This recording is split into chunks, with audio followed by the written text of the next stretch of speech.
نحمد و نصلی علی رسول الکریم اما بعد فاعوذ باللہ من الشیطان الرجیم بسم اللہ الرحمن الرحیم فاذکرونی اذکرکم واشکروا لی ولا تکفرون۔ یہ سورہ البقرہ، اس کا تفسیر خلاصۃ القرآن آپ کے سامنے پیش کیا جا رہا ہے ادارہ تعلیمات شریعہ واکنڈ میں۔ پہلے پارے کی تفسیر ہم پیش کر چکے ہیں۔ یہ دوسرے پارے میں جو اس کا افتتاح تھا، اس میں یعنی شروع جو تھا سٹارٹ ہو رہا ہے، تو وہاں تحویل قبلہ کا تذکرہ تھا، وہ بھی ہم کر چکے ہیں۔ یہاں قرآن حکیم نے اس سے اگلا دور شروع کیا ہے کہ سوسائٹی میں، انسانی زندگی میں ان کے اندر تہذیب اخلاق کیسے پیدا کی جائے۔ ظاہر ہے سوسائٹی اخلاق کی بنیاد پر چلتی ہے۔ جتنے اخلاق سوسائٹی کے اعلیٰ ہوں گے، ہمارے اعلیٰ ہوں گے، مسلمان جماعت کے اعلیٰ ہوں گے، اسی کی بنیاد پر اس کا آگے دعوت و تبلیغ کا نیٹ ورک چلے گا۔ اخلاق اچھے نہیں ہیں تو آپ کسی کو کیا متاثر کریں گے؟ تو اخلاق کو قائم کرنے کے لیے جو بنیادی چیز ہے وہ یہ ہے کہ آپ سوسائٹی قائم کریں، معاشرہ بنائیں۔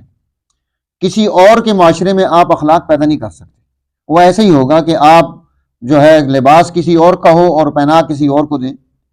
یعنی چیتے کا لباس ہے اور آپ نے گھوڑے کو پہنا دیا، تو اب وہ چیتے کا لباس گھوڑے پر تو نہیں چل سکتا نا، وہ اس کو خراب کرے گا اور اس کی خوبصورتی ختم ہو جائے گی۔ چیتے کا لباس چیتے پر ہی اچھا لگتا ہے۔ آپ اخلاق پیدا کرنا چاہتے ہیں انسانی سوسائٹی میں، اور ان اخلاق کو قائم کرنے کے لیے اس سے پہلی چیز یہ ہے کہ آپ وہ سوسائٹی پیدا کریں جس میں آپ نے یہ اخلاق پیدا کرنے ہیں۔ آج ہمارا المیہ یہ ہے کہ ہماری سوسائٹی نہیں ہے۔ سوسائٹی بنتی ہے کہ آپ ایک سوچ پر، ایک نظریے پر، ایک فکر پر آپ جو ہے اپنا پورا دور سیاسی اور معاشی پیدا کریں، پھر سوسائٹی وجود میں آتی ہے، جسے ریاست کہا جاتا ہے۔ اگر ریاست نہیں ہے تو پھر آپ کسی دوسری ریاست میں اپنا خلق پیدا کرنا چاہیں۔ جیسے آج پوری دنیا کے مسلمان سود کے نظام میں زندگی گزار رہے ہیں، یورپ کا طرز معاشرت ان کے اندر موجود ہے، اور اس میں وہ اسلام کے اخلاق کی تعلیم دے رہے ہیں، تو نتیجہ کیا پیدا ہوگا؟ زیرو۔ آج جتنی بھی یہ محنت ہے، انفرادی محنت، وہ زیرو ہو گئی۔ کیوں زیرو ہوئی؟ کہ بڑے لوگ کام کرنے والے ہیں، بہت لوگ نمازیں پڑھنے والے ہیں، بہت حج کرنے والے ہیں، لیکن ایماندار ایک بھی نہیں ہے۔ جب آپ سماج نہیں بناتے، سوسائٹی نہیں پیدا کرتے، ریاست وجود میں نہیں لاتے، تو پھر اخلاق کی جتنی بھی محنت ہے وہ نتیجہ پیدا نہیں کرتی۔ اس لیے ایک ترتیب ہے قرآن حکیم جس کو یہاں پیش کرتا ہے کہ آپ اپنا سیاسی دور پیدا کریں گے۔ اس لیے سورہ بقرہ ہے۔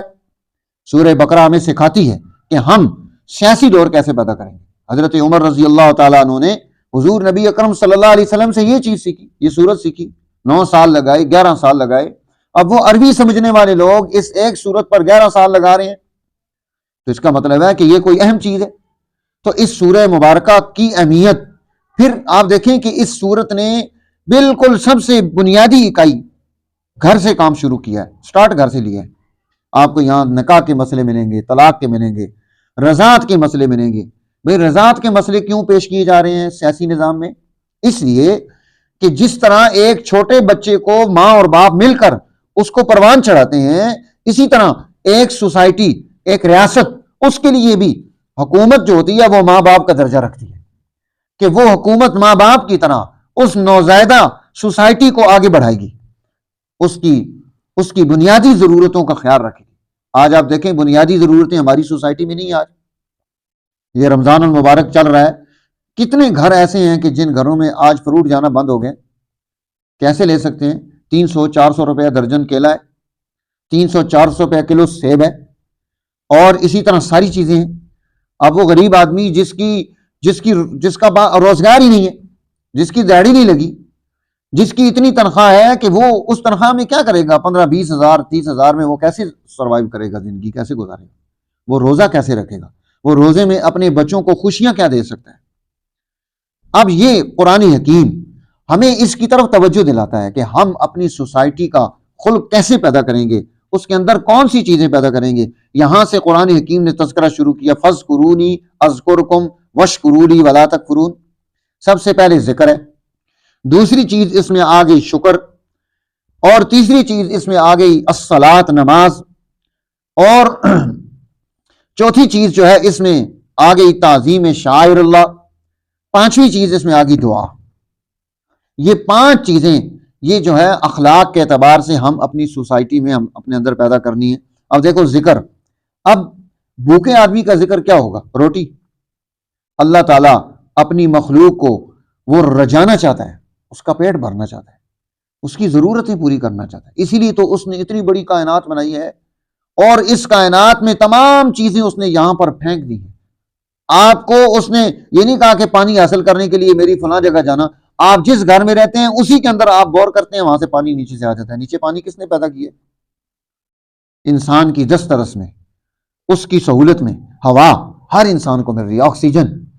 آپ جب آکسیجن انسان کو ضرورت ہو اور نہ ملے اور ڈاکٹر کے پاس جانا پڑ جائے ہاسپٹل میں، تو ایک ایک دن کے لاکھوں روپے چارج کرتے ہیں، اور اللہ تعالیٰ یہ ساری ضرورتیں ہمیں بغیر کسی چیز کے، فیس کے، بغیر کسی جو ہے وہ کوئی حاصل کیے، کوئی پیسہ حاصل کیے یا کوئی چیز حاصل کی ہمیں عطا کرتا ہے، ہم اس کی ان نعمتوں کو استعمال کر رہے ہیں۔ اب جو نعمتیں اس نے انسان کی دسترس میں دی تھی کہ تو آگے ان نعمتوں کو لے کر آئے گا، ان نعمتوں میں آپ کو ڈنڈی لگی، وہ نہیں ملی، وہ غائب ہوگی۔ وہ کیوں غائب ہوئی؟ وہ کہتے ہیں کہ بادشاہ نے اپنی رعیت کی دعوت کی، اپنی رعیت کی کیا کی؟ دعوت کی۔ اس نے دعوت کی، اس نے کہا سب لوگ آئیں کھانا کھائیں۔ اپنے وزیر کو بتایا کہ ہماری جتنی رعیت ہے اس سے ڈبل کھانا تیار کرو، خوب اچھا کھانا ہو۔ کھانا تیار ہو گیا، بادشاہ راستے میں بیٹھا ہوا ہے، لوگ کھانا کھا کے گزر رہے ہیں، جو گزر رہا ہے برے القابات اور برے الفاظ کے ساتھ یاد کر رہے ہیں۔ بادشاہ کو بڑا رنج ہوا، دکھ ہوا، اس نے وزیر کو بلایا، اس نے کہا بھائی کھانا رعیت کی ضرورت کے مطابق تیار نہیں کروایا تھا؟ جی تیار کروایا تھا۔ تو جی میں نے کہا تھا کہ جتنی ہماری رعیت ہے اس سے ڈبل کھانا تیار ہونا چاہیے۔ اس نے کہا جی ڈبل تیار ہوا تھا۔ کبھی یہ سارے لوگ بھوکے کیوں گزر رہے ہیں یہاں سے؟ تو اس نے کہا کہ پتہ کراتے ہیں۔ اب پتہ کرایا، پتہ کرا کر اس نے بادشاہ کو بتایا کہ یہ جو برتاوے تھے، ان برتاووں نے کھانے میں ڈنڈی ماری ہے۔ اب برتاوے نے کیا ڈنڈی ماری ہے؟ برتاوا کون ہوتا ہے؟ کہ جس کی ذمہ داری لگی تھی کہ آپ نے کھانا سب میں ڈسٹریبیوٹ کرنا ہے، آپ نے تقسیم کرنا ہے۔ اب انہوں نے کیا کیا؟ وہ کھانا جو ہے اچھا اپنے سارے رشتہ داروں کے گھروں میں بھیج دیا۔ یہ چاچی کو خوش کیا، خالہ کو خوش کیا، مامی کو خوش کیا، ٹھیک ہے، دوستوں یاروں کو خوش کیا، عزیزوں اقارب کو خوش کیا۔ اب جب ساروں کو خوش کر لیا تو جو غریب عوام آئی تھی انہوں نے پھر رونا ہی تھا نا، کہ ان کے بس میں، ان کے اختیار میں کوئی چیز نہیں تھی۔ تو سوسائٹی، اللہ تعالیٰ نے تمام لوگوں کی ساری ضرورتیں اس سوسائٹی میں پھینک دی ہیں۔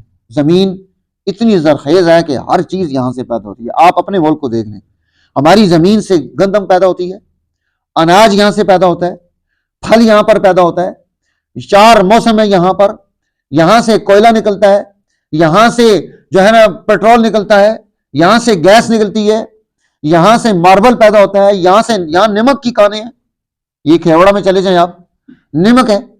ہر طرح کی نعمت اللہ نے ہماری زمین کے اندر رکھی ہوئی ہے، اور ہم بھوکے ہیں، ہم غریب ہیں، ہم محتاج ہیں۔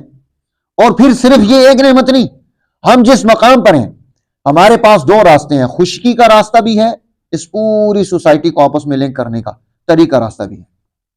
یعنی آپ روڈ بنائیں، آج دیکھو چائنا نے کوریڈور بنایا ہے، اس نے روٹ پیدا کیا نا اپنے مال کو بیچنے کے لیے، اور ہمارے پاس سمندر کا راستہ بھی موجود ہے۔ 2 راستے ہونے کے باوجود، زرخیز زمینیں ہونے کے باوجود، سب سے بڑا نہری نظام ہونے کے باوجود، پانی ہونے کے باوجود، آج جو ہے نا ہمارا کیا حال ہے؟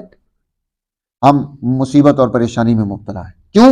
کہ ہم نے صرف لوگوں کو تسبیح پکڑا دی ہے کہ بس جی تم ذکر کرتے رہو اور اللہ تعالیٰ کا شکر ادا کرو۔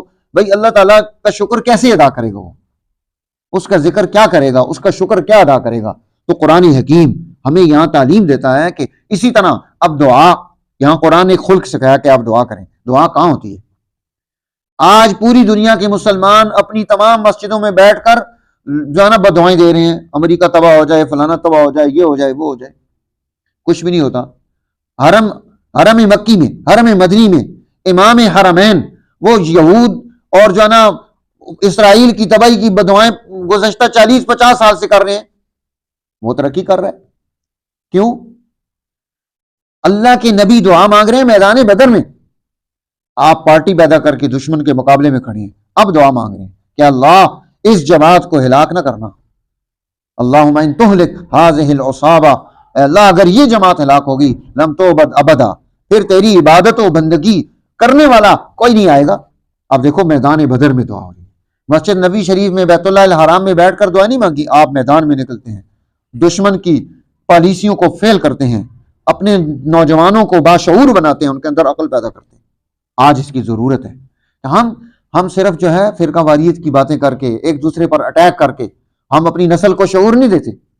اس کے اندر کل بھی ہم نے یہ بات کی تھی سوال کے ضمن میں کہ اس کو ہم سوال کرنے سے کیوں روکتے ہیں کہ سوال سے شعور پیدا ہوتا ہے، اور ہم جو ہے نا شعور سے اسے عاری کرنا چاہتے ہیں۔ آج ہماری سوسائٹی کا یہ المیہ ہے۔ اسی طرح تعظیم شعائر اللہ، شاعر اللہ، قرآن حکیم یہ بھی شاعر اللہ میں سے ہے، نماز بھی شاعر اللہ میں سے ہے، بیت اللہ اللہ کا گھر وہ بھی شاعر اللہ میں سے ہے، اللہ کے رسول یہ بھی اللہ کے شاعر اللہ میں سے ہیں۔ یہاں ان الصفا والمروہ من شعائر اللہ بھی کہا ہے کہ صفا اور مروہ یہ بھی اللہ تعالیٰ کے شاعر ہیں، اللہ کی نشانیاں ہیں، جنہیں دیکھ کر اللہ کا تعارف پیدا ہو اسے شاعر کہا جاتا ہے۔ اب ان شاعر کو قائم کرنا یہ ہماری ذمہ داری ہے، ان کی عظمت قائم ہو۔ ان کی عظمت کیسے قائم ہوگی کہ ہم اس پورے شاعر دین کا تعارف اپنی سوسائٹی میں لے کر آئیں گے تو عظمت قائم ہوگی نا۔ تو قرآن حکیم ان اسلوب اور اصولوں کی بنیاد پر ہمیں رہنمائی دیتا ہے کہ ہم اپنی زندگی کو درست کریں۔ اب یہاں قرآن نے ایک اور حکم دیا ہے، اور وہ حکم یہ یا ایھا الناس، اے لوگو، کلو کھاؤ، مما فی الارض حلالا طیبا، زمین میں جو حلال اور طیب چیزیں ہیں وہ۔ یہی حکم قرآن حکیم نے دوسری مرتبہ دیا، یا ایھا الذین آمنوا کلوا من طیبات ما رزقناکم، اے ایمان والو تم بھی جو ہم نے پاکیزہ چیزیں تمہیں دی ہیں تم ان کو کھاؤ۔ یہ حکم قرآن حکیم نے تیسری مرتبہ انبیاء علیہ السلام کو دیا ہے، آگے پاروں میں اس کی تفصیل آئے گی۔ یا ایھا الرسل کلوا من الطیبات واعملوا صالحا، اے رسولوں کی جماعت آپ پاکیزہ چیزیں کھا کر عمل صالح کرو۔ اب آپ دیکھیے کہ عمل صالح کرنے کے لیے، نیکی قائم کرنے کے لیے، سماج میں نیکی کو پیدا کرنے کے لیے جو بنیادی شرط ہے وہ عقل حلال ہے کہ ہمارا کھانا حلال ہو۔ آج پوری دنیا کے مسلمان سود کھا رہے ہیں، سود کھا کر وہ اب نیکی کرتے ہیں تو اس کی نیکی کی کیا تاثیر پیدا ہوگی؟ دشمن نے ہماری نیکی کی تاثیر کو ختم کرنے کے لیے ہمیں حرام معیشت پر لگا دیا۔ آج ہماری پوری سوسائٹی حرام معیشت پر چل رہی ہے۔ جس سوسائٹی کی معیشت حرام ہو، اب آپ صرف جانا عقل حلال میں صرف خنزیر کہیں کہ خنزیر نہیں کھانا ہے، معیشت کا درست ہونا، جس میں احتکار نہ ہو، جس میں اقتناص نہ ہو، ذخیرہ نہ ہو، جس میں جو ہے سٹاک مارکیٹنگ نہ ہو، بلیک مارکیٹنگ نہ ہو، وہ معیشت قائم کرنا آج کون قائم کرے گا؟ مسلمان۔ اس نے تو معیشت کے اس فلسفے کو اپنی زندگی سے نکال دیا۔ ہمارے پاس ایک دوست ہیں ہمارے حافظ صاحب، ان کی دکان ہے ٹائر کی ٹیکسلا میں، تو وہ کہتے ہیں کہ میرے پاس ایک مولانا صاحب آئے، ٹیکسلا کے خطیب تھے، مسجد کے بیٹھے ہوئے تھے، جمعے کا دن تھا، تو مجھے کہتے ہیں جی آج کیا موضوع، آج جمعہ آ گیا، پھر 4 ہفتے کے بعد پھر جمعہ آ جاتا ہے، ہمارے لیے پریشانی بن جاتی ہے کہ اب جمعے میں موضوع بھی دینا ہوتا ہے، کیا موضوع کروں کیا کروں، فلانا کر لیا فلانا کر لیا۔ تو وہ چونکہ دکاندار آدمی تھے، انہوں نے کہا کہ میں نے اس کو مشورہ دیا کہ آج تم جانا جی یہ معیشت پر گفتگو کرو۔ وہ کہنے لگے یار یہ بڑا بور سا ٹاپک ہے اور اس پر بڑی تیاری بھی کرنی پڑے گی اور جانا سمجھ ہی نہیں آئے گا۔ یعنی کہ وہ حضرت موسیٰ علیہ السلام کا واقعہ بیان کرتے ہیں، اس کے بعد عیسیٰ علیہ السلام کا شروع کرتے ہیں، وہ ختم ہوتا ہے تو ابراہیم علیہ السلام کا شروع کر دیتے ہیں، وہ ختم ہو جاتا ہے تو فلانا واقعہ شروع کرتے ہیں، قوم کو واقعات پر لگائے ہوئے۔ اور جو دین کے بنیادی اصول ہیں معیشت، اس کے بارے میں وہ کہتا ہے کہ یہ بور ہے۔ اب وہ ایک عالم دین کہہ رہا ہے، مسجد کا خطیب کہہ رہا ہے، یعنی اس کی سوچ یہ ہے کہ مجھے اس موضوع پر گفتگو کی ضرورت ہی نہیں۔ تو میرے دوستو، آج ہمیں یہ سمجھنا ہے کہ عقل حلال معیشت کو قائم کرنا، اس کی بنیادیں قائم کرنا یہ کتنا ضروری ہے۔ ہمیں جب ہم اس کو قائم کریں گے، پھر قرآن حکیم نے یہاں محرمات کا تذکرہ کیا کہ جو کھانے پینے میں چیزیں حرام ہیں ان سے ہم کیسے بچیں۔ انما حرم علیکم المیتۃ والدم ولحم الخنزیر وما اہل بہ لغیر اللہ، ان تمام چیزوں کو یہاں قرآن نے پیش کیا کہ جو ہے نا یہ خنزیر بھی حرام ہے اور خون بھی حرام ہے، اور جو ہے المیتہ مردار بھی حرام ہے، جس پر اللہ کا نام نہ لیا جائے اور اللہ کے نام کے بغیر جسے ذبح کیا جائے مسلمان سوسائٹی میں، وہ بھی حرام ہے۔ حرام اور حلال کی تمام تفصیلات قرآن حکیم نے یہاں پیش کی ہیں۔ پھر قرآن یہاں یہ سمجھاتا ہے کہ ہم نیکی کرنا چاہتے ہیں، نیکی کے لیے ہم نے اپنی سوسائٹی میں نیکی کا ایک خاص انداز رکھ لیا ہے، یعنی کوئی پیلا کپڑا کسی جماعت نے اپنا بنیاد بنا لی، کسی نے سبز بنا لی، کسی نے سفید، کسی نے کالا، اور کوئی اپنا خاص لباس بنا دیا اور اس کو نیکی تصور کرتا ہے، یا خاص طرف منہ کرنے کو نیکی سمجھتا ہے، باقی چیزوں کو نیکی نہیں سمجھتا. تو جس ہم کسی طرف منہ کرتے ہیں یہ نیکی، یا کوئی لباس پہن لیتے ہیں یہ نیکی. قرآن حکیم ہمیں سمجھاتا ہے لیس البر ان تولوا وجوہکم قبل المشرق والمغرب، یہ نیکی نہیں ہے کہ تم مشرق کی طرف منہ کر لو یا مغرب کی طرف منہ کر لو. ولکن البر نیکی کیا ہے؟ من آمن باللہ والیوم الآخر، اللہ پر اور یوم آخرت پر ایمان لے کر آئے، فرشتوں پر ایمان لائے، اللہ کی کتابوں کو مانے، اس کے نبیوں کو یقینی سمجھے. وآت المال علی حبہ ذوی القربى، اپنے مال کو اللہ کی محبت حاصل کرنے کے لیے رشتہ داروں میں تقسیم کرے، یتیموں کو دے، محتاجوں کو دے، مسافروں کو دے، مانگنے والوں کو دے. وفی الرقاب، گردنیں چڑانے میں اس مال کو خرچ کرے. پھر فرمایا وَأَقَامَ الصَّلَاةَ وَآتَ الزَّكَاةَ، نماز کو قائم کر کے زکوٰۃ ادا کرے. وَالْمُوفُونَ بِعَهْدِهِمْ إِذَا عَاهَدُوا، اپنے معاہدات کو قائم کرے. اور وَالصَّابِرِينَ فِي الْبَأْسَاءِ وَالضَّرَّاءِ وَحِينَ الْبَأْسِ، کہ جو ہے نا ہر مشکل اور تکلیف کے دور میں اپنے آپ کو صبر پر، نان وائلنس پر، عدم تشدد پر قائم رکھے. اور فرمایا اولئک الذین صدقوا واولئک هم المتقون، یہ سچے ہیں. پھر قرآن حکیم نے یہاں تذکرہ کیا ہے روزوں کا. روزے کے اعتبار سے ہم چونکہ یہ رمضان بھی گزر رہا ہے تو روزہ جو ہے مسلمان پر فرض کیا گیا. اب روزہ یہ کیوں فرض کیا گیا؟ کیا اللہ تعالیٰ کا اسٹاک ختم ہو جاتا ہے کہ اللہ ہمیں بھوکا رکھتا ہے، اس کے پاس وسائل معیشت میں کمی آ جاتی ہے؟ نہیں، ایسی کوئی بات نہیں ہے. اللہ تعالیٰ روزے کے ذریعے ہمارے اندر غم خاری پیدا کرنا چاہتا ہے. بھائی تم اپنی سوسائٹی کے غریب کا، محتاج کا، مسکین کا اور پریشان حال انسانوں کا درد اور غم اپنے اندر پیدا کرو. یہ روزہ ہے. آج ہم روزہ رکھتے ہیں، ہم انسانیت کے بارے میں سوچتے ہی نہیں. تو یہ روزہ، اللہ تعالیٰ کو اس روزے کی کوئی ضرورت نہیں. وہ تو بادشاہ ہے، وہ ایسا نہیں ہے ہمارے بادشاہوں کی طرح کہ اس کے ووٹ زیادہ ہو جائیں یا کم ہو جائیں تو وہ خوش ہو جائے یا ناراض ہو جائے. اس کو ان چیزوں سے کوئی واسطہ نہیں ہے. وہ رب العالمین ہے، وہ احکم الحاکمین ہے، وہ جو ہے ارحم الراحمین ہے. وہ ذات ان تمام صفتوں سے وراء الورا ہے. سبحانہ وتعالی عما یصفون، جو صفتیں تم سمجھتے ہو اپنے لیے، اللہ ان صفتوں کو نہیں چاہتا. اللہ کو یہ چیزیں ضرورت نہیں ہے. بہت مثالیں اس کی میں آپ کے سامنے رکھ سکتا ہوں لیکن اب وقت کی قلت ہے. تو قرآن حکیم نے ہمیں یہ بات سمجھائی کہ ہم اس روزے کے ذریعے اللہ کی مخلوق، اس کی خدمت کا جذبہ اپنے اندر پیدا کریں. اور اس کی خدمت کے دو طریقے ہیں. اب ایک طریقہ تو یہ ہے کہ آپ چھوٹے چھوٹے پیکٹ بنائیں اور غریبوں کو جنت تقسیم کر دیں. ایک طریقہ یہ ہے، جیسے ہمارے ہاں ہمارے حکمران کرتے ہیں، سسٹم نہیں دیتے. کوئی لنگر شروع کر دیتا ہے، کوئی سستا آٹا دے رہا ہوتا ہے، کوئی فلانی چیز لوگوں کو ذلیل کرتا ہے، لائن میں لگاتا ہے، فوٹو کھنچواتا ہے. ٹھیک ہے. اور ایک طریقہ یہ ہے کہ آپ انسانی سوسائٹی میں اس کی معیشت کا میکانزم ایسا بنا دیں کہ کوئی انسان بھوکا اور ننگا نہ ہو، کوئی بے گھر اور بے در نہ ہو، کوئی ضرورت مند نہ رہے، ہر ایک کی ضرورت پوری ہو جائے. یہاں تک کہ حضرت عمر رضی اللہ تعالیٰ عنہ فرمایا کرتے تھے کہ فرات کے کنارے پر موجود کتا، اس کی پیاس کو پورا کرنا بھی سسٹم کی ذمہ داری ہے. وہ کنارے پہنچ گیا ہے پانی پینے کے لیے، اب وہ کنارے سے پانی نہیں پی سکتا ہے، اگر وہ مر جاتا ہے تو حکومت ذمہ دار ہے. یہ میں نہیں کہہ رہا، یہ حضرت عمر بن الخطاب فرما رہے.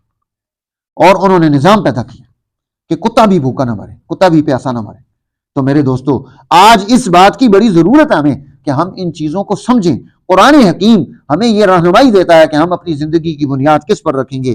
پھر قرآن نے یہاں حج کا تذکرہ کیا ہے اور اس کے ساتھ ساتھ حج کے احکامات اور تفصیلات کو پیش کیا. اللہ تعالیٰ جو ہے آپ کو بھی حج پر لے جائیں. جب وہاں جائیں گے، ابھی آپ کو میں حج بتا بھی دوں گا تو آپ کو بھول جائے گا، کیونکہ ضرورت نہیں نا. جب بندے کی ضرورت نہ ہو تو وہ ان چیزوں کو بھول جاتا ہے. اور جب حج کے لیے جائیں تو اس سے پہلے سیکھ کر جائیں. جو سیکھ کر جاتا ہے وہ فائدہ حاصل کرتا ہے. اور اصل حج تو یہ ہوتا ہے کہ کوئی اولیاء اللہ کی جماعت مل جائے اور اس کے ساتھ بندہ حج کرے تو پھر وہ کامیاب حج ہے. تو حج کے بہت سارے تقاضے ہیں، اس کے بہت سارے احکامات ہیں، اس کی تفصیلات ہیں جن کو سیکھنا سمجھنا.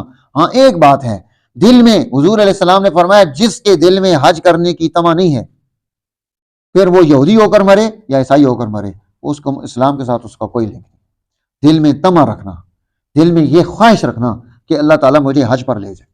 پھر آپ اللہ کے گھر کا دیدار کریں گے، وہ اللہ کی رحمتوں کے نزول کی جگہ ہے. محبت وہی ہے جہاں وہی نازل ہوئی ہے. انبیاء علیہ السلام کا وہاں اجتماع پیدا ہوا ہے. اور یہ حج بہت بڑی بین الاقوامی اجتماعیت ہے. آج مسلمان کے پاس بین الاقوامی اجتماعیت نہیں ہے. اتنے ملک مسلمان ہیں اور ان کی کوئی حیثیت نہیں ہے۔ حضور علیہ السلام نے فرمایا کہ ایک وقت آئے گا تمہاری حیثیت ایسی ہو جائے گی، غصاء کا غصاء السیل، ایسے ہو جاؤ گے جیسے جو ہے پانی کے اوپر جھاگ ہوتی ہے، پانی کا ریلا آتا ہے، اس جھاگ کو ایسے دھکا مارتا ہے وہ ادھر جا کے گرتی ہے، ادھر سے دوسرا ریلا پانی کا اس کو اٹھا کے ادھر پھینکتا ہے، اس کی کوئی حیثیت نہیں۔ صحابہ کرام حیران ہو گئے، وہ پوچھنے لگے یا نبی اللہ کیا ہم اس وقت تھوڑے ہوں گے؟ ومن قلت، ہم اس وقت تھوڑے ہوں گے؟ آپ نے فرمایا نہیں، بل انتم کثیر، تمہاری تعداد بہت ہوگی، لیکن تمہارے اندر ایک بیماری پیدا ہو جائے گی، وہن پیدا ہو جائے گا۔ صحابہ نے پوچھا یا نبی اللہ یہ کیا مصیبت ہے؟ فرمایا حب الدنیا وکراہیت الموت، دنیا کی محبت پیدا ہو جائے گی، حق نہیں بیان کر سکو گے۔ آج حق سے چھپتا ہے انسان، سچ بیان کرنے سے چھپتا ہے۔ دنیا کی محبت انسان کے اندر کیا خامی پیدا کرتی ہے؟ وہ حق بات نہیں کر سکتا، حق کے پیچھے نہیں چل سکتا۔ کیوں؟ حق کے پیچھے چلنا یہ جو ہے نا، حضور علیہ السلام نے فرمایا حق پر چلنا ایسا ہوگا جیسے ہاتھ میں انگارہ پکڑنا ہے، مشکل ہوتا ہے۔ لیکن آپ فرما رہے ہیں توبہ، ان لوگوں کے لیے خوشخبری ہے، ان لوگوں کے لیے خوشخبری ہے جو لوگ اس دور میں حق کو قائم کرنے کے لیے محنت اور جدوجہد کریں گے۔ نظریہ حق پر قائم ہونا اور دشمن کے مقابلے میں کھڑے ہو جانا، یہ انسان کے اندر جو ہے نا، جب دنیا کی محبت ہو تو وہ کہتا ہے یار مال بچاؤ، جیسے قرآن نے آگے تفصیل آئے گی اس کی، فما آمن لموسیٰ الا ذریۃ من قومہ علی خوف من فرعون وملئہم ان یفتنہم۔ حضرت سیدنا موسیٰ علیہ السلام پر نوجوان ایمان لے کر آئے تھے، بڑے لوگ نہیں ایمان لائے، کیوں؟ قرآن کہتا ہے انہیں فرعون اور اس کے سسٹم کا خوف تھا۔ ان یفتنہم، وہ ان کی نوکری ان سے چلی جائے گی، ان کی زمین ہتھیا لے گا، انہیں تکلیف میں مبتلا کرے گا، ان کے بچوں کو پریشان کرے گا، اس لیے وہ سائڈ پہ ہو۔ انہوں نے کہا نہیں بھائی ہم نہیں مقابلہ کر سکتے۔ دنیا کے لیے انہوں نے کیا کیا؟ چھوڑ دیا۔ آگے سورہ آل عمران میں بھی اس کی تفصیل آئے گی کہ وہ جو عیسائی بادشاہ نے وفد بھیجا تھا نجران کا، انشاءاللہ اس میں بھی تھوڑی گفتگو اس پر کریں گے۔ تو بہرحال قرآن حکیم اب ہمیں یہ حکم دیتا ہے کہ ہم کیا کریں؟ اے ایمان والو ادخلوا فی السلم کافہ، پورے دین میں داخل ہو جاؤ، پورے دین میں داخل ہو جاؤ۔ دین پورا، اور پورا دین، آج تمام مسلمان دین کے ایک شعبے میں لگے ہوئے ہیں، ایک شعبے میں، اور ایک شعبے کو، اور دوسرا المیہ یہ ہے کہ ایک شعبے کو پورا دین سمجھتے ہیں، اور جو اس کے خلاف اگر کوئی وہ کام نہیں کر رہا تو اس پر فتویٰ بھی لگا دیتے ہیں کہ یہ تو غلط ہو گیا۔ تو اس لیے ادخلوا فی السلم کافہ، پورے دین میں داخل ہو۔ اور پورا دین کیا ہے؟ شریعت، طریقت اور سیاست، یہ پورا دین ہے کہ جس میں شریعت بھی ہو، جس میں قوانین بھی ہوں، طریقت اور روحانیت بھی ہو، اور اس کا سیاسی نظام بھی موجود ہو، یہ پورا دین ہے۔ ادخلوا فی السلم کافہ ولا تتبعوا خطوات الشیطان، شیطان کے قدموں کے پیچھے مت چلو، انہ لکم عدو مبین، کیونکہ وہ تمہارا کھلا دشمن ہے، اور اگر تم بات نہیں سمجھو گے تو تمہارے لیے پریشانی پیدا ہو جائے گی۔